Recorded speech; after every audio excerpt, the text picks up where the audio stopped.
모니터링은 이해 관계자들마다 이 사용하는 목적과 관심 있는 관찰 대상이 다를 수 있는데요. 3.3 서비스를 운영하는 자비스앤 빌런즈는 어떤 자원들을 모니터링하고 있고 또 이를 어떻게 활용하고 있는지, 나아가 비동기 시스템에 와탭을 어떻게 적용하는지 설명해 드리는 시간을 마련해 봤습니다. 자비스앤 빌런즈 플랫폼 트라이브에서 백엔드 엔지니어로 근무하고 계신 강병규 님께서 발표를 해주실 예정인데요. 여러분 환영의 박수로 맞이해 주시기 바랍니다.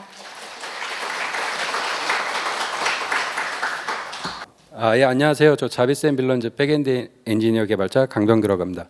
다시 한번 반갑습니다.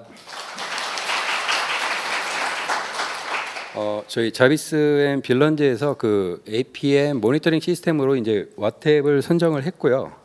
이제 우리가 이제 그 오픈 소스 APM을 사용하고 있었는데 그 왜 와탭을 선정을 했고 이제 어떤 과정을 거쳐서 이제 결국엔 그 비동기, 여기서는 비동기라고 했지만 사실은 그 어싱크 논블러킹 기반의 그 시스템을 어떻게 적용을 했는지에 대한 과정에 대해서 이제 간략하게 말씀을 드릴 거고요. 30분이라는 게 어떻게 보면 시간이 짧을 수도 있고 길 수도 있는 그 시간인데, 여기서 이제 돌아가시는 길에 그냥 하나라도 생각하면 이제 생각이 난다면 이제 저는 이제 성공했다라고 보는데, 이제 그 시간 안에 이제 무엇을 전달드릴 수 있을까라는 걸 생각을 해봤는데 그냥 이 정도로 생각을 해봤어요. 그 어싱크 논블러킹 기반으로 그 스프링 리액티브 시스템을 적용을 했고, 그리고 스프링 리액티브의 이제 뭐 요소로서는 그 R2DBC하고 이제 웹 클라이언트 이제 이런 것들을 이제 적용을 했는데, 그 R2DBC도 저희가 스프링 부트 버전이 좀 여러 개를 사용하고 있어요. 저희 어플리케이션 자체들이. 거기서 이제 어떤 버전은 이제 데브 미크를 사용을 했고, 어떤 것들은 어싱크 IO를 사용을 했고, 그리고 웹 클라이언트를 이제 사용을 했고, 이제 이런데 이제 이런 것들을 이제 결국엔 모니터링 대상에 적용을 할 수 있었다. 이제 지금도 이제 와탭을 이용을 해갖고 하고 있고 지원을 받으면서 이제 이런 것들을 개선해 나가고 있다라고 이제 보시면 될 것 같아요. 이것만이라도 생각나면 이제 저는 성공한 것 같습니다. 그리고 처음에 여기서는 이제 비동기 어플리케이션 모니터링 적용 여정이라는 이제 주제로 됐는데, 처음에는 그 동기 어플리케이션과 비동기 어플리케이션에 대한 뭐 모니터링 어떻게 바뀌나 뭐 이런 거였어요. 근데 제가 이제 APM 개발자면 이제 그게 큰 의미가 있을 수 있을 것 같은데, 저는 APM 개발자가 아니고 이제 저도 이제 APM을 사용하는 사용자다 보니까 이제 주제가 조금 애매하다는 이제 느낌을 받아서 이제 비동기 어플리케이션을 이제 적용을 할 때 좀 우여곡절이 많았는데, 이제 그런 것들이 이제 어떤 게 있었는지 그거 위주로 설명을 드려야겠다라고 이제 판단을 했습니다. 자, 이제 다음 장 한번 넘어가면서 이제 발표할게요. 저 되게 긴장되네요. 네, 목소리가 계속 떨려요. 어싱크 논블러킹 기반이라고 하면 그 아마 조금 관심 있으셨던 분들은 이런 장표들 좀 많이 보셨을 거예요. 싱크와 블러킹, 그리고 싱크 논블러킹, 어싱크 블러킹, 어싱크 논블러킹 이런 걸 많이 보셨을 텐데, 사실 이거 하나만으로도 주제가 되게 광범위해요. 그게 쉬운 개념도 아니고 되게 어려운 개념인데, 그래갖고 이제 어싱크 논블러킹 개념에 대해서 일단은 이제 저희가 적용을 했고, 그리고 이걸 위해서 이제 스프링 리액티브를 이제 선택을 했다라고 했고, 이를 모니터링을 하기 위해서 이제 어떤 과정을 거쳤는지 이제 말씀을 드릴 겁니다. 일단 스프링 리액티브라는 걸 결정을 했을 때 이제 특정 사이트를 이제 그 도큐먼트 사이트를 가면은 아래 장표가 이제 먼저 보일 거예요. 그래갖고 이제 리액티브 스택과 이제 서블 스택에 대한 이제 비교 자료가 있는데, 사실 스프링 부트는 이거를 이제 따로 뭐 지원 이런 게 아니고 사실 패러럴하게 이제 지원을 하죠.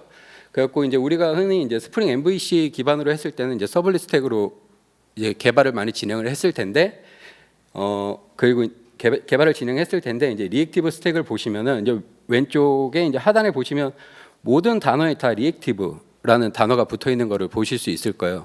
이거는 완전 패러다임이 이제 바꿔버린 거죠. 다 예를 들어서 뭐 JDBC 우리가 흔히 썼던 이제 그런 기술들이 다 리액티브 기반으로 이제 바뀌어야 되는 거고, 뭐 아직도 이제 바꾸고 있는 중인 오픈 소스들도 있고, 결국에는 반응형 그 논블러킹 방식으로 오픈 소스들이 바뀌어야 이제 진정한 리액티브 시스템으로 갈 수 있는 건데, 이제 뭐 아직까지도 저는 이제 뭐 안정화가 됐다 안 됐다라는 걸 좀 판단하기는 좀 이른 것 같고, 예, 그래서 이제 이런 큰 변화가 있을 것이다 이제라는 거를 이제 볼 수 있죠.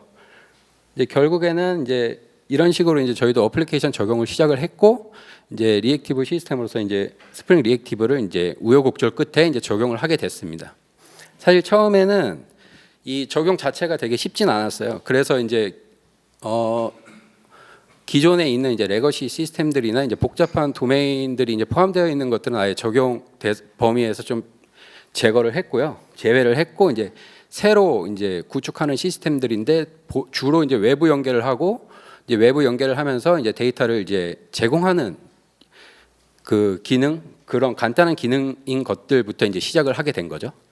네, 그렇게 해서 이제 적용을 했는데 이제 모니터링 관점에서도 이제 슬슬 이제 고민을 해야 되는 이제 시기가 온 거죠. 적용을 하니까. 그래갖고 현재 APM은 이제 스프링 리액티브 애플리케이션을 이제 모니터링 가능한가가 이제 제일 큰 관심사였어요. 처음에 리액티브 시스템을 구축을 하고 나서. 그래서 이제 저희 배포 환경에 이제 기존 APM 설정을 이제 추가를 하고 어플리케이션을 이제 배포를 한 거죠. 근데 이제 기존 모니터링 시스템에서는 이제 모니터링이 이제 전혀 불가능한 상황이 온 겁니다. 그 어플리케이션 자체가 이제 모니터링 대상 시스템에는 붙었는데, 이제 뭐 붙었다 이제 죽었다 살았다 뭐 서버 입장에서 이제 그 정도는 이제 모니터링이 되는데, 이제 전혀 이제 GPO들을 이제 수집할 수 있는 상태가 되진 않는 거예요. 아예 불가능했어요. 그래서 이제 APM을 통해 우리는 뭐 싱크 방식이든 어싱크 방식이든 뭐 블로킹이든 논블로킹이든 우리는 이제 그런 것들이랑은 상관이 없어요. 제가 생각했을 때는 그 모니터링을 툴을 이제 사용하는 입장에서 어떤 방식으로든 이제 모니터링을 해야 되는 요건이 온 거예요. 그래서 이제 계속적인 이제 고민을 하게 되는 거고, 제가 이제 이거는 좀 사족일 수 있는데, 제가 APM을 이제 만드는 입장은 아닌데 처음에 안 됐을 때에 대한 고민을 한번 해본 거예요. 아, 왜 안 될까라는 이제 고민을 해보면 그냥 결론적으로 APM을 제가 만드는 사람은 아니지만 만드는 입장에서는 이제 그게 쉬운 작업은 아니라는 생각이 좀 들었어요. 왜냐하면 이제 완전히 발상 자체가 이제 다른 이제 패러다임이 다른 이제 리액티브 반응형 시스템일 텐데, 기술도 바뀌어졌고 이제 사용하는 방식도 다 바뀔 텐데, 그리고 APM 근간 기술이 이제 어플리케이션들은 개발자는 애플리케이션을 개발을 하는데, 사실 이 BCI라는 기술이 이제 좀 꼬이는데, 이제 BCI는 이제 바이트 코드에 코드를 삽입하는 기술인데 APM 근간 기술이죠. 근데 이제 애플리케이션 개발자가 이 BCI에 관심이 있지는 않잖아요. 이제 결국에는 요소에 이제 그 모니터링 할 수 있는 그 작업들을 이제 추가를 해줘야 되는데, 이게 다 이제 패러다임도 바뀌고 클래스들도 다 바뀌었는데 이걸 과연 바로 적용이 가능한가라는 생각했을 때는 아, 이것도 쉽지 않은 작업이겠구나라는 이제 생각을 하게 된 거죠. 결국에는 그래도 우리는 그 MVC 기반이든 뭐 리액티브 기반이든 이제 동일 지표를 모니터링은 해야 되는 건 맞아요. 예, 우리는 해결책을 찾아야 했습니다. 그리고 이제 계속 지표 이제 얘기를 했는데, 이제 제가 이제 생각을 했을 때 이제 크게 이 지표는 두 개의 관점으로 한번 잡아봤는데요.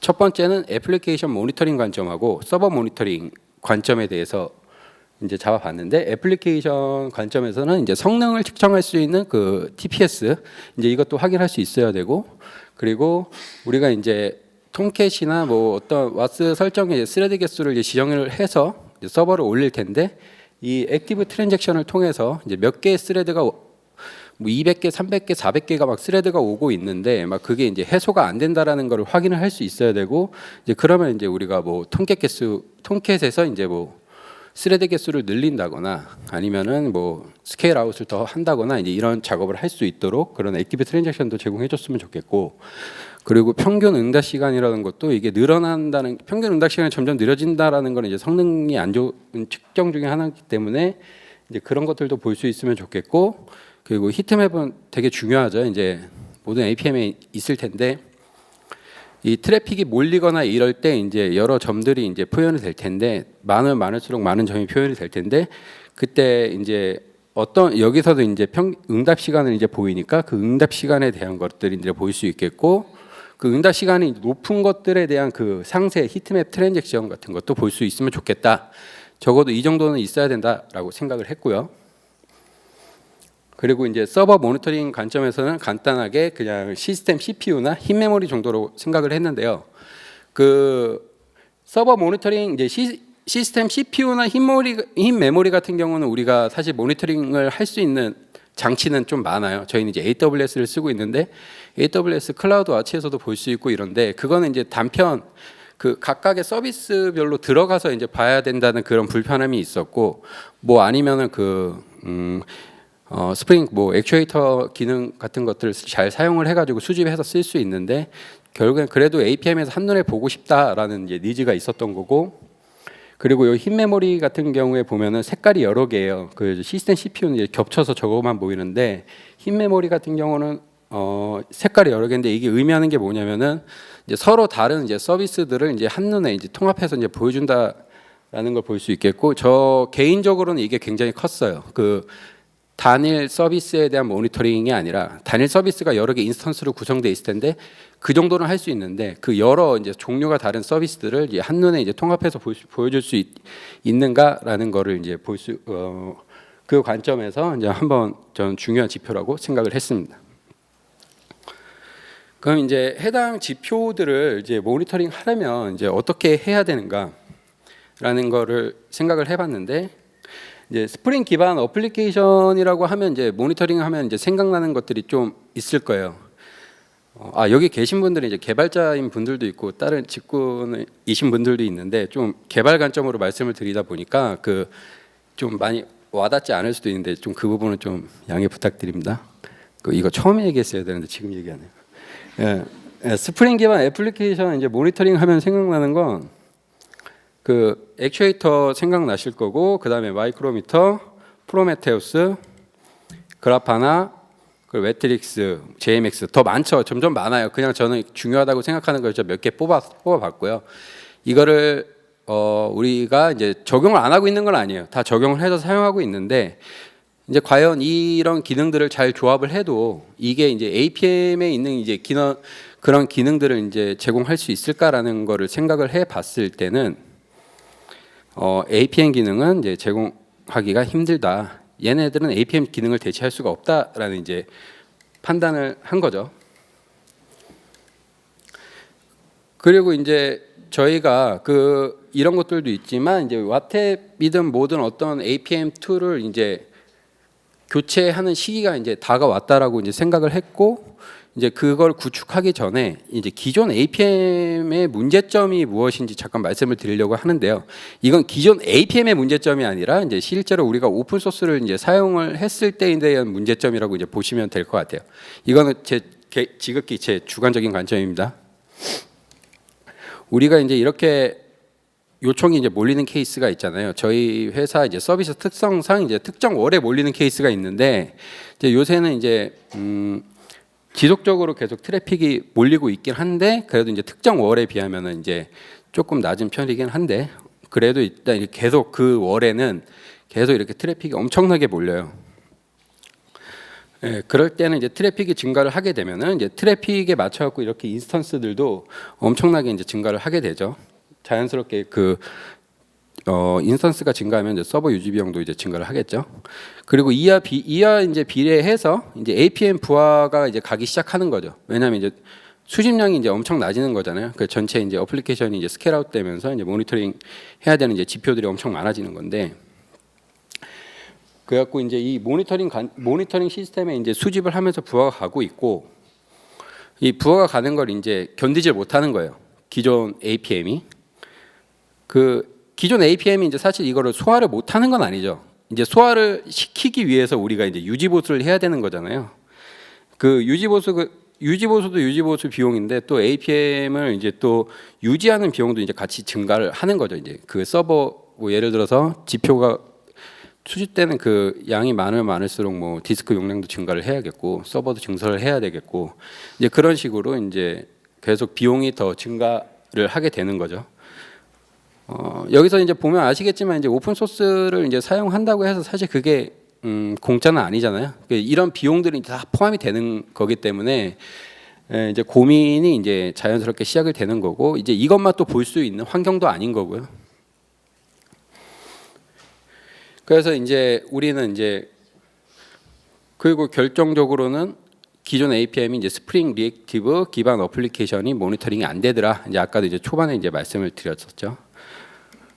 그래갖고 지속적으로 이제 고민을 하게 되는 겁니다. 그 스프링 부트 HA터든 오픈 소스 APM을 이제 업그레이드 및 뭐 유지 보수를 계속하는 거든, 방금 전에 이제 말씀을 드렸지만 스프링 부트 액추에이터는 APM이 아니고요.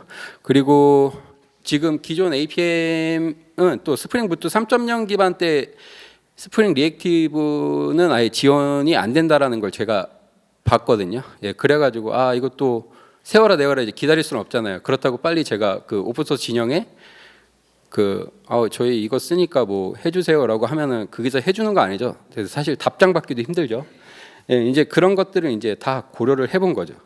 그래갖고 이제 직접 구축할 때 이런 것들을 다 고려를 해봤더니 그냥 신규 APM 도입하는 게 더 낫겠더라라는 생각이 이제 든 거죠. 그래서 일단 우리가 신규 APM을 이제 도입을 하기 전에 도입을 할 때 이제 우선순위를 이제 몇 개를 내봤는데, 이게 사실 우선순위라고 하고 1, 2, 3, 4로 이렇게 해봤는데 이제 사실 그게 다 동일해요. 그 우선순위는 뭐 어떤 게 더 중요하다, 중요하지 않다라는 건 아니고 다 동일하게 중요하고요. 첫 번째로 생각을 했던 게 우리가 이제 스프링 버전을 몇 쓰든 자바 버전을 몇 쓰든 이제 어플리케이션 개발자는 이제 그거대로 개발을 하고 모니터링도 이제 자연스럽게 돼야 된다. 그 JDK 버전 레인지라고 이렇게 봤는데 저희가 스프링 부트 2점대하고 3점대를 다 같이 쓰기 때문에 스프링 프레임워크도 이제 6점대하고 5점대가 섞여 있는 거예요. 그거에 대한 이제 JDK 레인지도 이제 다른데 저희는 5점대에서는 이제 15 버전 이상을 쓰고 있고요. 그리고 6점대에서는 지금 17 버전 이상을 쓰고 있습니다.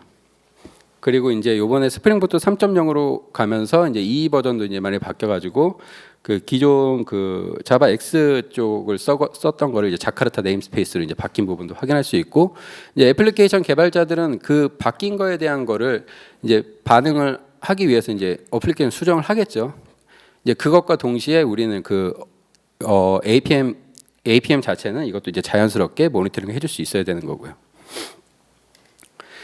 그리고 저희가 지금 애플리케이션 배포 방식에 무관하게 이제 모니터링 기능이 가능해야 된다는 걸 썼는데, 우리는 이제 지금 현재 주로 AWECS에 이제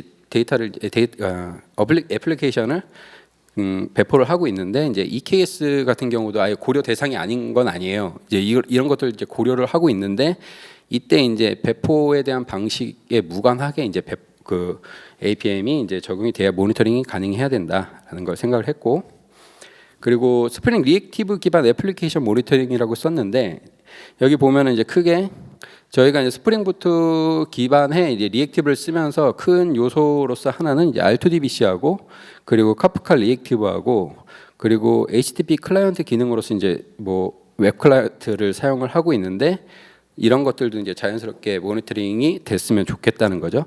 그리고 R2DBC 같은 경우도 이제 스프링 부트 2점대하고 3점대 리액티브 시스템이 다 있어요. 저희가 이제 그러다 보니까 R2DBC가 이제 그 스프링 부트 버전을 몇을 쓰냐에 따라서 구현체가 이제 바뀌는데 이제 그런 것들도 다 지원을 해줄 수 있어야 되고요. 여기는 이제 리액티브 카프카라고 했는데 사실은 리액티브 카프카 자체를 어떻게 모니터링을 해야 되는지 저는 이제 감이 안 오지만 이제 그래도 우선순위에는 있었지만 이거는 이제 아직도 이제 발전하는 단계라고 보시면 될 것 같아요. 카프카 같은 경우는. 그리고 이제 논블러킹 그 HTTP 클라이언트 중에 페인하고 이제 웹 클라이언트가 있는데 저는 요번에 자료 준비하면서 그 페인 리액티브 있는지 몰랐어요. 예, 그 이번에 알았고, 근데 이제 저희 시스템이 적용되어 있는 건 없고 이제 웹 클라이언트만 이제 적용되어 있다라고 보시면 될 것 같고, 이제 이게 가능해야 된다. 근데 어떻게 보면 다 지금 3개까지 얘기했지만 그리고 다 되게 당연한 얘기죠. 그리고 저희는 어플리케이션 저희 업무 특성상 그 설치해야 됐습니다. 사스는 아예 고려하지도 않았어요. 와텍 같은 경우는 사스도 되고 이제 설정이 되다 보니까 우리 이제 고려 사항 중에 하나였던 거고, 저희는 이제 설정만 오로지 설치형만 돼야 된다. 이 정도로 결정을 했습니다. 그래서 이제 여러 고민을 제가 한 건 아니지만 어떻게 하다 보니까 와탭이 이제 결정이 됐대요. 그래서 그래갖고 와탭을 이제 결정이 됐구나라고 했을 때 이제 그때 와탭 이제 유능하신 그 엔지니어 분들과 이제 협의를 하기 시작을 하는 거죠. 그래갖고 우리는 적어도 이런 기능까지는 됐으면 좋겠어요 하는 이제 목록을 한번 쭉 뽑아서 드려본 거예요. 좀 전에 이제 말씀을 드렸던 거하고 좀 겹칠 수 있는 부분이긴 한데 스프링 버전에 이제 상관없이 일관성 있는 모니터링을 적용할 수 있어야 되고 뭐 이때는 이제 반응성 리액티브 시스템뿐만이 아니라 MVC와 리액티브 같이 이제 당연히 적용돼야 되고요. 그리고 호출 클라이언트, HTTP 호출 클라이언트가 이제 레스 템플릿, 웹 클라이언트, 오픈페이 뭐 이런 것들이 있을 텐데 이거에 대한 콜 스택까지 이제 확인을 할 수 있어야 되고 DB 커넥션 풀 돼야 되고 그리고 병목 형상을 확인을 해야 되고 그거에 대한 이제 또 상세 트레이스도 확인할 수 있어야 되고요. 저희가 지금 리액티브 기반 시스템에서는 주로 언더토어를 사용하고 있는데 MVC도 언더토어를 사용하고 있어요.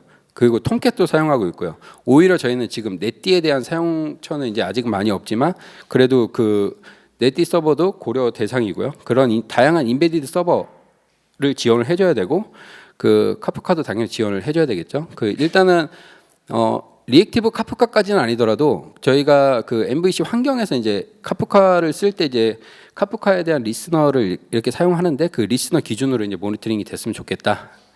HTTP 통신이 왔을 때 URI별로 이렇게 모니터링을 해주는 것처럼 카프카도 모니터링이 됐으면 좋겠다라는 게 있었고 그리고 웹플럭스 기반 시스템 모니터링도 돼야 되고 배포 방식 좀 전에 말씀드렸듯이 무관하게 적용이 가야 되고 그리고 이제 메소드별 트레이스는 이제 APM을 이제 모니터링을 할 때 이제 저희가 전체 클래스에 전체 메소드를 걸어놓으면 APM도 힘들어요. 이거는 어떤 APM을 써도 이제 마찬가지일 텐데 이제 그런 거 말고 이제 우리가 뭐 예를 들어서 어떤 프레임워크를 적용했는데 이 프레임워크에 이제 이 클래스의 이 메소드는 반드시 모니터링 대상이 추가됐으면 좋겠다. 콜스택 대상에 이제 그런 기능들인 거죠. 이제 이거 어떻게 보면 이제 이것도 당연한 기능인 거죠.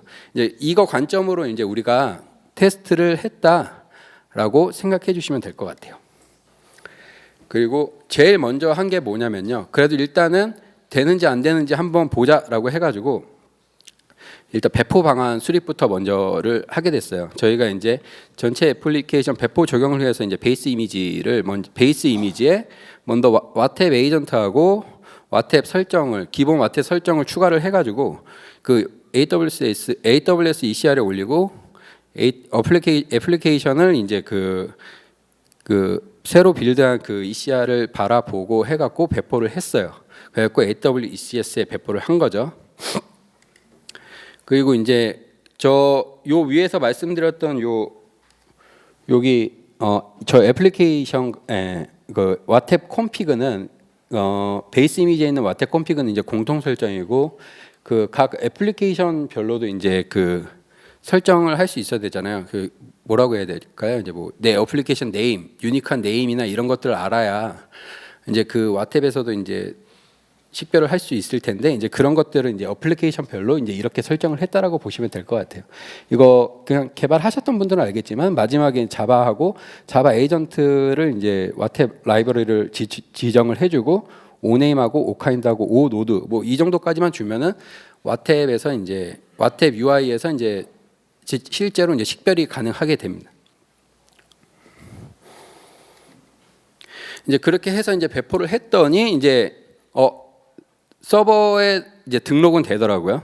서버에 등록은 됐어요. 그때 이제 어떤 구조였냐면 이제 스프링부트 웹플럭스 기반으로 이제 배포된 거고 2.6점 때, 2.7점 때, 3점 때 이제 스프링부트 버전이 있고 자바 버전은 이제 당연히 이제 15 이상인데 3점 때는 17 이상이죠.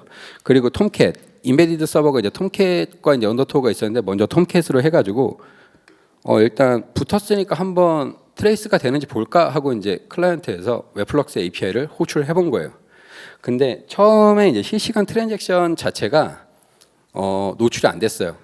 기존 APM하고 이제 동일한 거죠. 이제 이런 과정이 이제 한 번에 되면 당연히 좋았겠지만 그 한 번에 되진 않더라고요. 그래갖고 애플리케이션을 이제 어떻게 개발을 했고 이런 것들을 이제 와탭 엔지니어 분들하고 같이 협의를 하기 시작을 한 거죠. 그러니까 이제 와탭을 적용하기로 하고 했으니까 이제 어떻게든지 우리는 이거를 해결해야 되는 이제 목적이 생긴 거예요. 그래갖고 열심히 해가지고 이제 와탭 에이전트 라이브러리를 패치를 해가지고 저희 시스템에 이제 저희한테 이제 넘겨준 거죠. 이제 그래가지고 다시 베이스 이미지를 빌드하고 올린 거예요.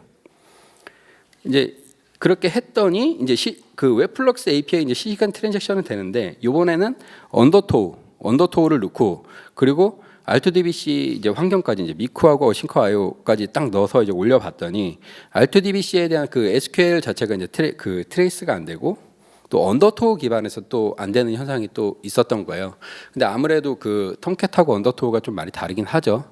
그 리액티브 저도 이제 그 여기 언더토우나 이제 톰캣을 만드는 사람은 아니지만 그래도 작동 방식도 다르고 리액티브 시스템 그 스프링은 이제 그런 것들을 이제 잘 추상을 해 놓은 건데도 이제 안 됐던 거예요. 그리고 동일한 방식으로 이제 계속 또 언더토우 몇 버전에 뭐 이런 걸 썼고 어떻게 구현을 했고 이제 이런 것들을 쭉 해서 또 에이전트 패치를 하게 된 거죠. 예, 그래 가지고 또 했더니 또 이번에 또 웹 클라이언트가 이제 또 안 되는 거예요. 이제 이런 식으로 하나 이제 그 와탭 엔지니어 분들하고 이제 협의를 해 가지고 다 진행을 하게 된 거고 최종적으로는 지금 다 여기 있는 것들을 다 적용을 해서 예, 올려서 지금 모니터링을 진짜 잘 하고 있다라고 이제 보시면 될 것 같아요. 아직까지는 이제 뭐 특히 리액티브 카프카는 제가 봐도 좀 애매한 구석이 있거든요. 모니터링 할 때 이제 이런 것들은 이제 좀 고민 중이라고 이제 보시면 될 것 같아요. 뭐 사실 그 APM의 사용 경험을 개선했다라고 하는데 그 제가 이제 여러 개가 있어요. 사실 그 기존 오픈 소스 APM을 썼을 때는 거의 그거만 봤거든요. HTTP 호출을 하고 걔네에 대한 그 히트맵을 보고 그 히트맵을 들어가서 상세 트레이스를 보고 거의 이 위주로 썼는데 저는 그냥 되게 이제 와탭을 적용하고 저 와탭 홍보하러 온 건 아닌데 그 와탭을 적용하고 나서 그 개인적으로 이제 여러 기능들이 있는데 그냥 저는 이게 좋았다라고 말씀을 드리는 것 중에 하나가 뭐냐면은 이제 여기 테리 매그니토 헤르메스라고 있는데 이거 그 저희 서버 명이거든요. 그 서비스 명인데 이런 것들을 이제 껌껌이 모니터링을 하고 있었던 거예요. 그 기존 APM 같은 경우는 그래갖고 테리를 보고 싶으면은 테리를 들어가서 테리 보고 매그니토 보고 싶으면 매그니토 선택해서 매그니토 보고 거의 이런 식이었기 때문에 개발자 위주로 거의 사용을 했어요. 이런 단독 서버 모니터링을 하다 보니까 사용성이 좀 많이 떨어지는 거죠. 그리고 이제 각각의 이제 개발자는 내 거만 보게 돼요. 난 테리 개발자니까 이제 테리만 본다. 뭐 이런 식으로 되는데 이제 와탭을 적용하고 나서는 그게 이제 통합 모니터링 개념으로 들어가 갖고 이제 다 서버에서 수집을 해서 보여주니까 굉장히 좋았던 거죠. 그리고 대시보드에서 이게 한눈에 보여서 이제 되게 좋은 거예요. 그래갖고 처음에는 이제 개발자만 이제 봐던 거를 이제 한눈에 보이니까 이제 적어도 그 실제 운영이나 이제 PM 업무를 하시는 분들도 이제 매일 보던 거 매일 이제 보다 보면은 그 패턴이 달라지는 걸 볼 수 있잖아요. 그 히트맵에 쌓이든 뭐 어떤 TPS가 달라지든 이제 그게 이제 한눈에 보이고 통합적으로 보이니까 이제 같이 볼 수 있는 시스템이 됐더라라고 이제 말씀을 드릴 수 있을 것 같습니다. 저 이거 사용 경험 같은 경우는 이제 제가 간단하게 썼는데 이제 다른 기능도 많긴 해요. 예. 일단 제가 발표하는 건 여기까지입니다. 감사합니다.